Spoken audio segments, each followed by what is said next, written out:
खुलुमबाय बे समाव दङ बडलेण्ड इंखं टेलिभिजननि स्टुडिअ आं खोमथागोरा गयारी। खुलुमबाय बे समाव बडलेण्ड इंखं टेलिभिजननि स्टुडिअ आं मिथिखा नार्जारी। दिनैनि गाहाय रादाबफोराव दङ मणिपुराव सासे कन्स्टेबलआ सासे पुलिस एसआइ खौ गावथारदों। गोबां ड्राग्सजों लोगोसे सासे सुबुंखौ खादों एसटिएफआ। दिवालीनि बमा गावनानै 3 गथ'साफोरा गोब्राब जखम। मानासनि बासबारि रेन्जआव 56थि काली फुजा फालिदों। आमसुनि गबर्धना आन्चलिक कमिटि दाफुंबाय। मसलपुराव बिटिआर सोरखारनि अनसाय बिथांखिनि चेक राननानै होदों। सामागुरियाव बिजेपि मावथिखौ गाग्लोबनाय जाथाय। गेजेरबिजनि दखरा एबसुआ खुंगा 21थि बोसोरसालिया जथुमा खुंनो बानजाय आफादनि गाहाय मावखुलि बेखेवबाय। सामागुरियाव कंग्रेस आरो बिजेपि मावथिफोरनि गेजेराव हिंसायारि जाथाय। दिल्लीनि गंसे फेक्टरियाव गिदिर अर नांदों। सरलपारायाव बागद्वार हालामारि बर' रेबग्रा जथुमनि 65थि खन्थाइ आड्डा। बाक्सानि खामरिगावआव बिमा बिफाया गावनि 3 बोसोर बैसोनि गथ'खौ गुबुननो फानहरदों। दानिया फैदोनि आबुं रादाबाव।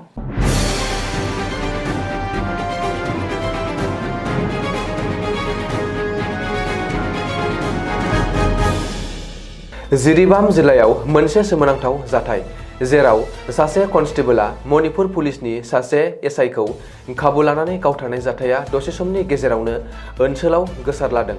बे जाथायाव जिउ खहा जानाय एसआइखौ मकबंनि सासे पस्ट कामान्डार मोहम्मद शाहजान होननानै सिनायथिनाय जादों।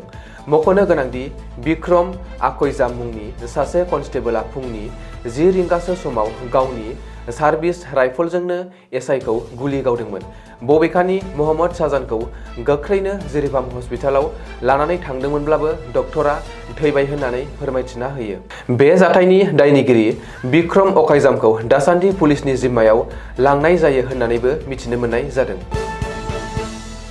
ड्राग्स फालांगि खालामनाया बांनायनिफ्राय बांनायनि गेजेरावनो एसटिएफ हानजाया होबथानो गोख्रों अपारेशन खालामगासिनो थानायखौ नुनो मोनदों।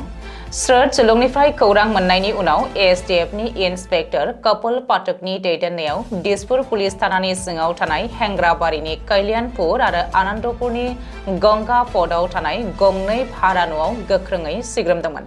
मख'नो गोनांदि बे अपारेशन खालामनायाव एसटिएफआ 138.85 ग्राम हेर'इन, 645 ग्राम गान्जा, थर 107 ड्राग्स टेब्लेटजों लोगोसे नोगोद 10,700 रां जब्द खालामनो हायो। पुलिसआ खानाय ड्राग्स फालांगिरिखौ बजालि जिल्लानि सिङाव थानाय पाटासार कुसि ओनसोलनि थागिबि भास्कर कलिता 30 बोसोर होननानै सिनायथि होदों।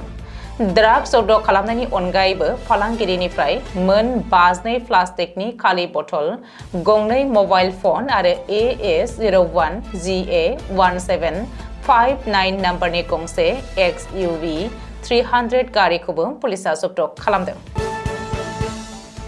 दिवाली फोरबोनि रंजानायाव गावनाय बमाजों मरिगाव जिल्लायाव दुखुनांथावै 3 गथ'फोरा जोखोम जानाया जाथाया खौराङाव फैदों। बेनिनो 2 गथ'फोरा मरि मुस्लिम गावनि गंसे नखरनिनोमोन।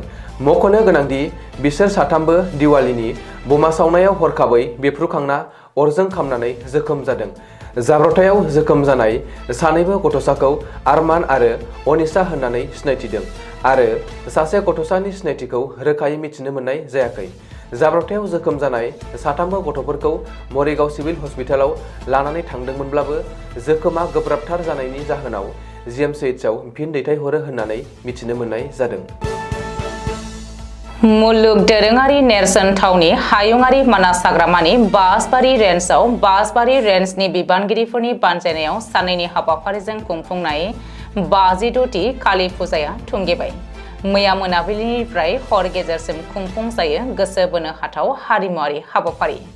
मोनाबिलियाव हारिमुआरि हाबाफारिखौ बेखेवो आरो आलारि बाथि फोजोङो बासबारि रेन्जनि रेन्जार बारिन बर'आ।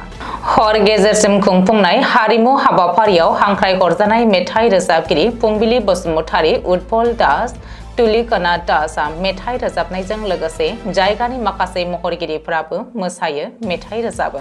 साननैनि बे हाबाफारिया 31 अक्ट'बर खालि साननि समाव बासबारि रेन्जनि ओनसोलाव साखोन सिखोन हाबाफारि खुंफुंनाय जायो।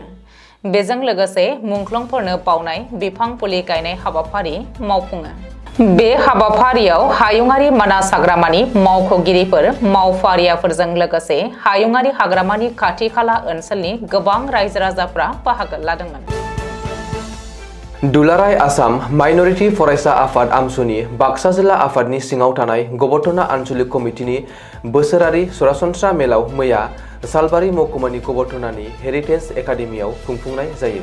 आमसुनि गबटना आनसलिक कमिटिनि लेङाइ आफादगिरि इनजामुल हकनि आफाद दैदेननायाव खुंफुंनाय मेलाव आलासि महरै बाहागो लानानै बिबुंथि लाखियो आमसुनि मिरु आफादनि आफादगिरि नेहाथारि साइफुल इस्लाम खान, बाक्सा जिल्ला आफादनि गाहाय बोसोनगिरि मइनुल हक, लेङाइ आफादगिरि शामसुल हक, गाहाय नेहाथारि नुर नबी, बरपेटा जिल्ला आफादनि गाहाय नेहाथारि शेख कारिनुर इस्लाम, लोगो गाहाय नेहाथारि आसुर उद्दीन आरो मफिदुल इस्लाम, बारग' आमसु दैदेनगिरि आमिर आली आरो इमदादुल इस्लामा।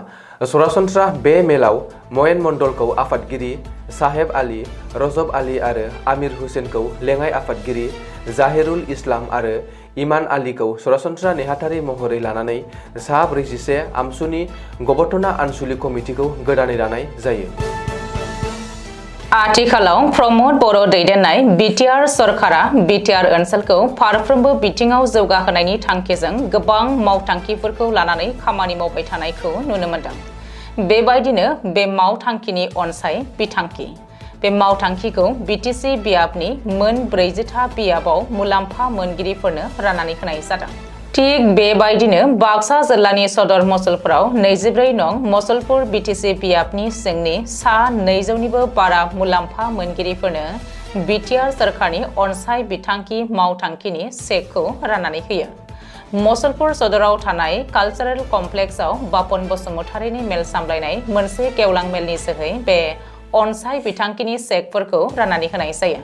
बे हाबाफारियाव मसलपुर टिएलसिसिनि मासिगिरि मनेश्वर बसुमतारीया बाहागो लानानै गेवलां मेलाव रायजो राजाफोरखौ थांखिनानै बिबुंथिनि गेजेरजों फोरमायनानै बुङो दि बिटिआर सरकारा बिटिआर ओनसोलनि साफ्रोमबो सुबुं आरो नखरफोरखौ रांखान्थि बिथिङाव गोख्रों खालामनायनि थांखिजों खामानि मावबाय थादों आरो बे अनसाय बिथांखिनि जोहै रांखान्थियाव गोग्लैसोनाय सुबुं आरो नखरफोरा एसेब्लाबो मदद मोनदों आरो बे रांखौ थि हाबायाव बाहायोब्ला गावबा गावनि थांना थानायनि लामाखौ गोख्रों खालामना लानो हागोन होननानै बुंथियो।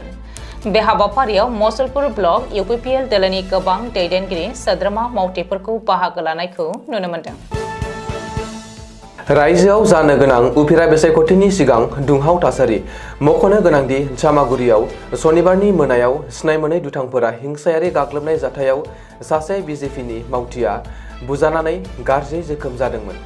मिन्थिनो हानाय बायदिब्ला बे गाग्लोबजानायाव आकबर आली मुंनि सासे सुबुङा गावनि मटरसाइकेलजों चामागुरिनि केसाकाइटि हाथाइनिफ्राय न'आव फैफिनगासिनो थानाय समावनो हरखाबै गाग्लोबनाय जाथाया जादोंमोन होननानै मिथिनो मोननाय जादों। बे जाथायनि उनाव आकबर आलीखौ गोख्रैनो खाबैमारि देहा फाहामसालियाव लांनाय जादोंमोनब्लाबो गोब्राब जोखोम जानायनि जाहोनाव गोजौ फाहामथायनि थाखाय नगावआव दैथायहरनाय जायो। बाक्सा जिल्लानि सिङाव थानाय गेजेर बिजिनि दखरा आफादा कनासारायाव फैगौ डिसेम्बर दाननि 21 आरो 22 इं खालाराव बोसोरसालिया जथुमानि खुंफुंनो लानाय बानजाय आफादनि मावखुलिखौ बेखेवनाय जाबाय। बे बानजाय आफादनि मावखुलिखौ बेखेवगिरि महरै बाहागो लानानै गोजा फिथा हास'नानै बेखेवनानै होयो बाक्सा जिल्ला दुलाराय बर' फरायसा आफादनि लोगो नेहाथारि जयचरन नार्जारिया। आरोबाव बे हाबाफारियावनो बिथांजों लोगोसे बाहागो लाफाबावनो हायो सालबारि बर' थुनलाइ आफादनि नेहाथारि दिनेश चन्द्र बसुमतारी, साउदुर बिथा गुदि बर' थुनलाइ आफादनि आफादगिरि सुबल गयारी, नर्थ कामरुप कलेजनि एसिस्टेन्ट प्रफेसर बिनय खेरखाथारि, गुवाहाटी बिजिरसालिनि एडभकेट हेमेन दैमारी, फोरोंगिरिफोरजों लोगोसे गोबां रायजो राजाफ्रा बाहागो लादोंमोन। रायजोआव फिन गाग्लोबनाय जाथाय। नगाव जिल्लायाव थानाय सामागुरियाव शुक्रबारखालि कनवारीगाव पन्चायतनि बुथ नं 135 आव कंग्रेस आरो बिजेपि मावथियाफोरनि गेजेराव हिंसायारि दाङाबाजि जाथाय जायो।